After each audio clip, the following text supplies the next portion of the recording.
Welcome back everyone to another video. Today I want to talk about carbohydrates and how they're always getting the blame for issues, such as weight gain or diabetes, things like that. So many people out there think that sugar and carbohydrates are the sole cause of diabetes or insulin resistance, things like that. So when in reality the opposite is true.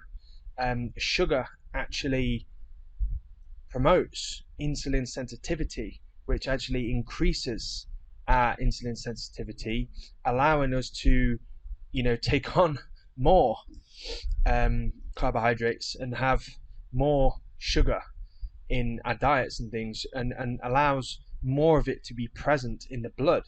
Whereas people consuming fat, that actually increases insulin resistance, allowing us to be more sensitive to sugar and things like that. So that's why the typical people you see who have diabetes and problems like that actually eat too much fat, particularly the fat from animal products too, but any fat really. So you'll see them eating sort of standard American diets, and they'll be saying that they're eating carbs and carbs are bad, but really they're eating donuts or they're eating pizza.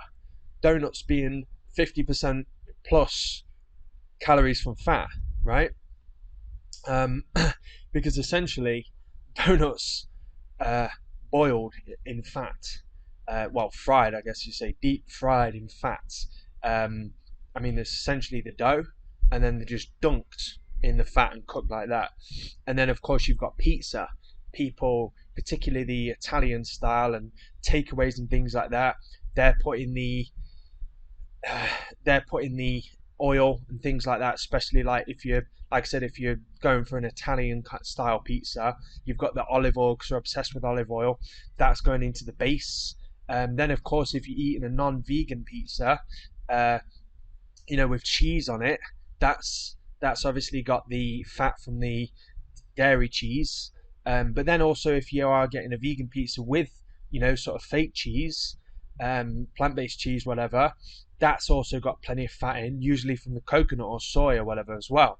So at the end of the day, typically the amount of oil and things like that, because fat is so calorie dense, being 9 calories per 1 gram, whereas carbohydrate being 4, but it's actually more like 3.8 or something calories per gram.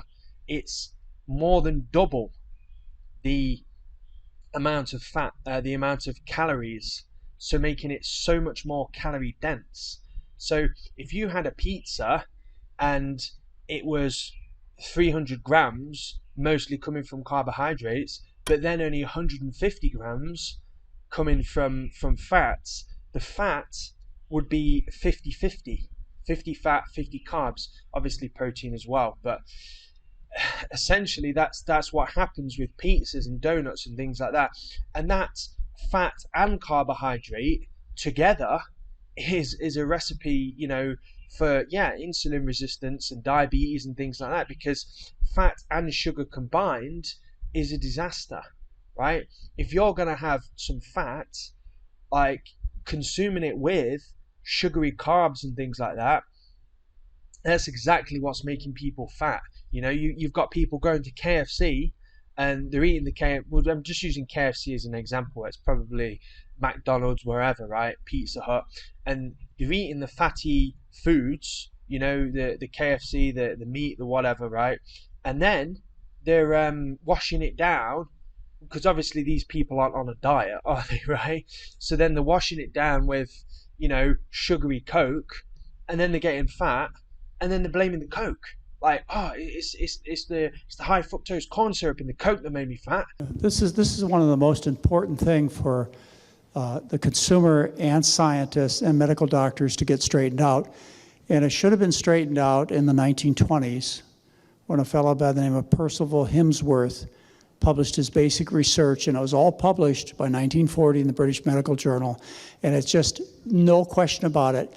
Fat We're talking about pig fat, cow fat, olive fat, paralyzes insulin, increases insulin needs, carbohydrate, including pure white sugar, increases the sensitivity to insulin.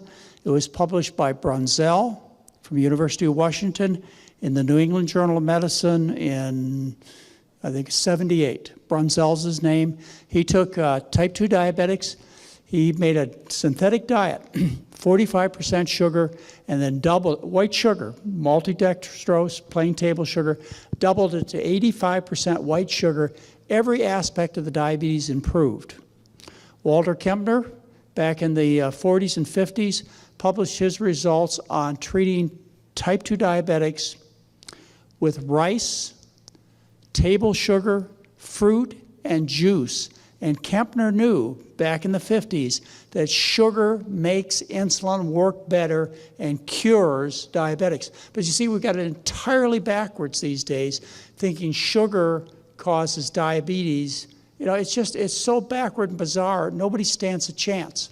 So we got to get this one simple fact down that has been established. Even in diabetes care 2 years ago, they took type 1 diabetics, they dramatically increased their white sugar intake and decreased the insulin needs of type 1 diabetics. You know, it's always been the same, but everybody knows different. Don't eat potatoes, turns to sugar, makes you fat, gives you diabetes. It's exactly the opposite in terms of ultimate disease outcome. Imagine, I use the analogy, first off, that's why I stopped arguing with John way back when, because he used to tell me not only the correct answer, but the page number of the article to look it up on. So, and he was always right. But I like the analogy of, imagine if you have a bucket with a hole in it and it's filling up with water. Normally the water has to get through and down a pipe. And if it's clogged up with butter and water is filling up and then pouring on the floor, it's like saying the problem is the water is what's causing the problem, when in fact it's the butter, you know, clogging up the hole.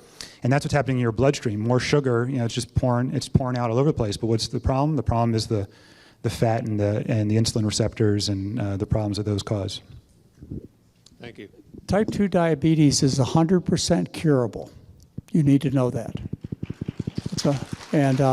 It's a matter of changing diet, but it's also a matter of losing weight. And unfortunately, people are so confused. Not that the science is confused, it's just the practitioners are confused. You know, it's certainly not the fat in the chicken or the fat in the deep fried chicken or the fat in the burgers that made them fat, right?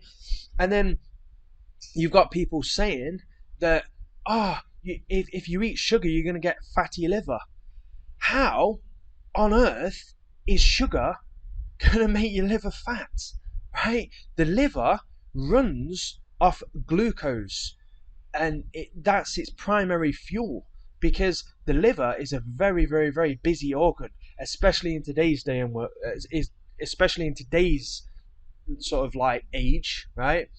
The fact that everything is toxic, you know, you walk down the street, you've got cars blowing toxic fumes at you, you've got aeroplanes dumping toxic fumes, you know, you've got people painting the rooms and they're giving off toxic fumes, you're cooking and it's like, you know, toxic fumes and toxic chemicals from the food and things like that. And you know, that's not to mention as well, if you don't eat 100% organic and you don't like soak your fruits and things like that in your foods, then yeah, of course you're getting pesticides too. I'm not saying like be afraid of eating fresh food because of pesticides, because obviously it's still better to eat the fresh food and get a little bit of pesticides than it is to not eat the fresh food. But at the end of the day, it's just another chemical, right? And then you're walking along and somebody blows smoke in your face, you know, and that's more toxins. And we're just bombarded with toxins like perfumes, air you know, where you plug them in and it like air fresheners, that's what they're called, air fresheners. They blow off like toxic fumes as well. The oil as well gets actually stuck in the lungs. You know where you get like, what is it, like Airwick and Haze and brands like that, you plug it into the wall, and what it does is it gently like blows oil, like perfumed oil into the room. And that, of course, you then breathe that in, and then that gets actually stuck on your lungs. And all the while, the liver is dealing with these kind of toxins, right, to stop it killing you. Because at the end of the day, our body and heart particularly can't deal with these toxins. That's exactly what the liver is for. Now, originally, the liver was obviously for, was dealing with a minor toxin, right?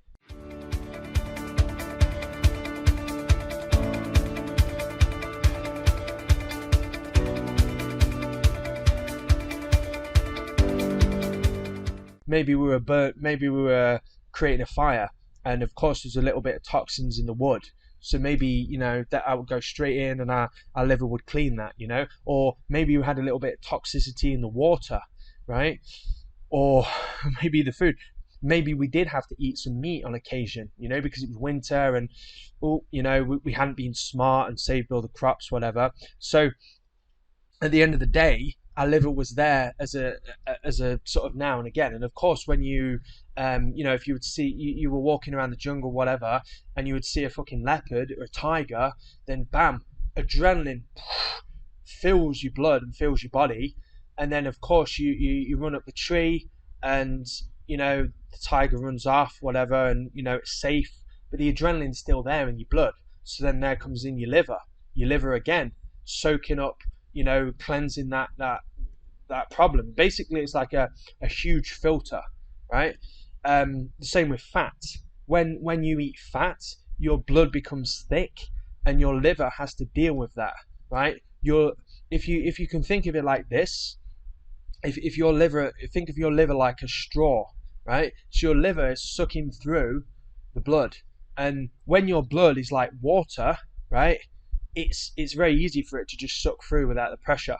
But when you start consuming fat and your blood gets fatty and thick like a milkshake, your liver is then like really having to like suck it through, and that obviously causes delays, and it increases the blood pressure as well, increases your blood pressure, causing it to be higher. So of course you've got problems like that. And our liver literally just 100% runs off carbohydrates, runs off glucose. That's its favorite fuel, particularly from fruits, potatoes, things like that. That's essentially where that's its favorite fuel. So for people to then turn around, particularly these kind of old boys, you know who you are, right? To turn around and say sugar and things like that make your liver fat. Like, you only need to do a simple Google search. What is the body's primary fuel? Carbohydrates. These idiots doing keto and thinking that fat is somehow magically going to make them slim are goddamn delusional. Like, how can you even think that fat doesn't make you fat? Like, the fat you eat is the fat you wear, simple as that, right? Now, of course, I'm not saying don't eat any fat, because of course a little bit of fat, half an avocado here, a little drizzle of tahini on your pasta, to make it like more palatable and creamy. Yeah, fine. If you're going to use it as a small condiment, like a tablespoon or whatever, that's fine. But at the end of the day, if you're having more than 10% calories each day from fats, then yeah, you're going to have a problem. You're going to have thick blood. I remember back in the day when I was accidentally starving myself, I would crave fat like crazy, right? And then eventually I would give in to the fats, and I would have like a crazy amount. Like, I'd have like 100 grams of peanut butter or something like that, and I could feel it. Like, I could feel my heart not beating faster, but beating like more powerfully, right? I could feel like when I then went to sleep that night, if I had this in the evening, when I went to sleep that night, it was like thumping, like thumb, thumb, thumb, thumb, thumb, like that. Like, I could feel it in my head. Like, that's how powerful my heart was having to pump, right, to push the blood through the liver because of how thick the blood was, right? You tell me, right? You eat white rice and things like that. Do you have problem going to sleep because your blood pressure's so high from it? No.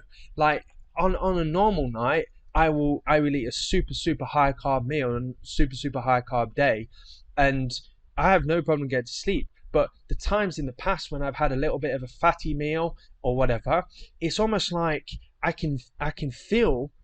I can look at my watch and my heart rate will still be low, but well, maybe a little bit high because I've just eaten, right? But I'll look at it and then, but it feels like the heart is just trying to come through my chest because of how strong it's having to like beat because of how thick the blood is, right? So, and obviously, this is how you get problems like sluggish liver and things like that, because at the end of the day, the liver, as I said, purifies the blood, and if your blood is thick, it has a harder job purifying it, so therefore your heart has to beat faster.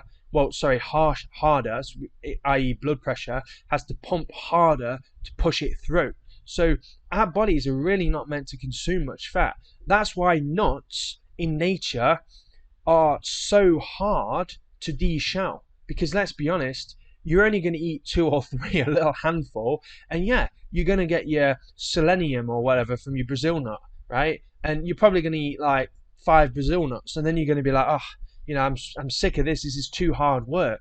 I'm going to go back to that banana over there and just smash them. So you'd probably just eat a couple, maybe every few days. You'd be like, fancy a Brazil nut or fancy a walnut or whatever, right? And you'll just have like a couple, and maybe you'd even have it after a meal, like a little treat or something. Be like, oh, I'll have one of them as like a little treat. But it would also be so dry, you'd have to be like super hydrated, which, let's be honest, it probably wasn't water bottles back in the day, right? You wouldn't be sitting there with your Camelback or whatever. So at the end of the day, you probably wouldn't have eaten nuts too much because it was so dry. We would have probably been walking around semi-dehydrated most of the time, unless of course, you know, we're eating plenty of fruit and we've just eaten like super watery fruits, and then of course our our hydration levels would be higher.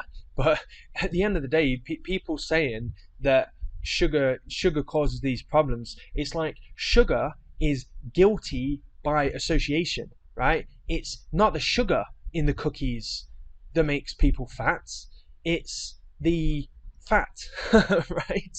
So it's simple as that. It's just like, at the end of the day, people are putting people are having the jam and the peanut butter sandwiches, and automatically they're blaming the jam. Oh, it's the jam that made me fat, it's too much sugar, right? It's the peanut butter that made you fat, it's not the fucking jam, right? And people are having, like I said earlier, people are swilling Coca-Cola, like, you know, regular Coca-Cola with the KFC, and then they're blaming the KFC, they're blaming the Coke. In what world is sugar magically turning into fat to make you fat and give your body problems, when sugar is our body, every cell in the body runs off glucose and sugars, right? It doesn't matter whether it's a carbohydrate from a potato or a carbohydrate from a rice or a carbohydrate from a banana, or, you know, literally just carbohydrate from sugar, literally just pure white sugar, which, if you think about it as well, it gets its bad name and its bad rep, but at the end of the day, what's the difference between sugar and barley grass powder, right? It's the same shit. It's just basically barley grass powder is grown barley grass, and it's been either juiced and then dried into a powder and then grinded. And people are throwing that on their in the smoothies and on the oatmeal, you know, hashtag health, right? Or even hashtag whole foods, and it's obviously not a whole food. And yet, what is sugar? Ask yourself, what is sugar? Cane, which is a grass, right? Most things that we eat are grasses. Rice is a grass, oats are a grass, wheat's a grass, right? So essentially, it's cane. Sugar cane is a grass. So essentially, the sugar cane grows. You squeeze that juice out of the grass, the sugar cane grass, and then you juice it. It gets juiced, and then what do? You dehydrate the juice, and then, you know, bam, there you get it. Sugar, white sugar, brown sugar, whatever kind of whatever kind it is, right? So at the end of the day, you're just eating refined powdered grass powder. So it's so funny how someone complains about about sugar, but barley grass juice powder's fine. Is that because it's low calorie? Is that why it's fine? Right? So it's crazy. And also sugar is basically the number one nutrient that our body actually needs to survive. Like if you're deficient in like vitamin A, for example, or vitamin C, yeah, for sure, you get some problems, but you don't die, right? For sure, you might, like, I don't know, have problems with your vision, or you might have maybe you get like muscle cramps, if you have some like deficiency in some minerals, or I don't know, whatever, right? But usually as well is the body can actually turn, if you're eating enough and you're getting enough other nutrients, your body can our bodies are so smart, they're like the most powerful supercomputer ever, right? Our bodies will even turn other vitamins into the vitamins that we need. Now, it can't do this with everything, but that's the kind of thing that our bodies do to keep us alive.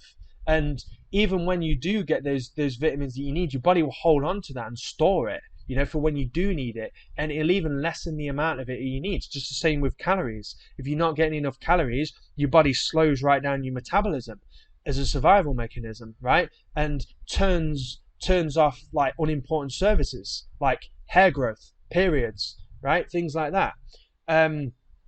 Things that you don't need 100% to survive. Like, you don't need hair to survive, you don't need periods to survive, right? Because it's kind of like an extra, right? So at the end of the day, the one nutrient that we actually need is sugar, carbohydrates, glucose, however you want to say it, right? That's the most important nutrient that our body needs. And if you don't have that, right, you don't have enough of that, eventually you'll die, right? Now, for sure, our body can use fats and create ketones and things like that, but that's really a band-aid. That's not a forever, that's like a temporary fix. That's like saying, this building's about to fall down, let's put some scaffolding up, or let's support it with some sort of like pole or whatever. I'm sure I saw like a picture of a building that was leaning. It might be on a meme or something, right? I think it's on a meme. There's like a picture of I'll try and find it as well. There's a picture of a building that's leaning, and it's like this much fallen over, and then there's like these poles just like holding it up. And I'm pretty sure they've used it as in like like Obamagate, and then there's like CNBC and BBC News and whatever, all trying to like hold it up, right? But at the end of the day, that's exactly what it's like. It's like your body's dying because it's not getting enough sugar, and then there's fat and ketones, just like a temporary solution, just to keep your body going through until you can find some fruit. So, for example, in the winter, in like 200,000 years ago or whatever, in the winter, it's like shit, all the fruit's not growing on the tree because it's extra cold this winter or whatever, right? So it's like, oh no, we have to eat some fatty meat or whatever just to survive, right? And then of course, yeah, your body's running in ketosis, and then bam, up comes the spring, the summer, the fruits are growing, and you're back on the fruit again, right? That's how our body is meant to run. Like, you only need to look at us and the fact that we are essentially frugivores.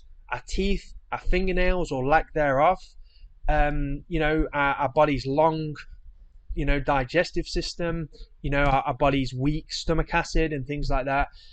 You really need to look at that to essentially realize that that's what we run off, alkaline style foods, not acidic foods like meat and stuff. I mean, our body can digest them, the same as a cow. Cows have been fed meat. That's how essentially you had these issues like mad cow disease, because cows were essentially eating their own kind, because of course farmers and people like that, it's all about the money. So, some cows have died, let's grind them up and throw them into the feed, versus like buying loads of soy and corn and whatever and feeding the cows that. So essentially, Any animal can eat anything, but that doesn't mean it's right. That doesn't mean it's the natural diet, right? You know, I'm sure, you know, a cat would eat probably maybe plant food if it needed to. You know, if it was like life and death and here's a bunch of fruit or whatever, it might not like it. It might be weirded out by it, but it might eat it to survive. The same as we would eat some meat in a survival situation. If you were stranded on an island with no fruit but only pigs, then yeah, to survive until you can, you know, gain enough strength to build a boat and get off the island and whatever, yeah, you might have to eat some pigs. It's not nice, but that's what you might have to do. But that's a temporary survival situation, right? It's not like our natural diet. The same as pandas. They run off bamboo. They eat bamboo, which is grass. Now I'm sure they could go and eat fish if they needed to. You know, if they happen to be some sort of bamboo shortage, which is crazy because there'll never be, because it's one of the most like strongest growing grasses ever. But they could probably go and eat anything, right, to survive, just temporarily. But like I said, it's not that optimal diet, and it's not a diet that they're going to thrive on.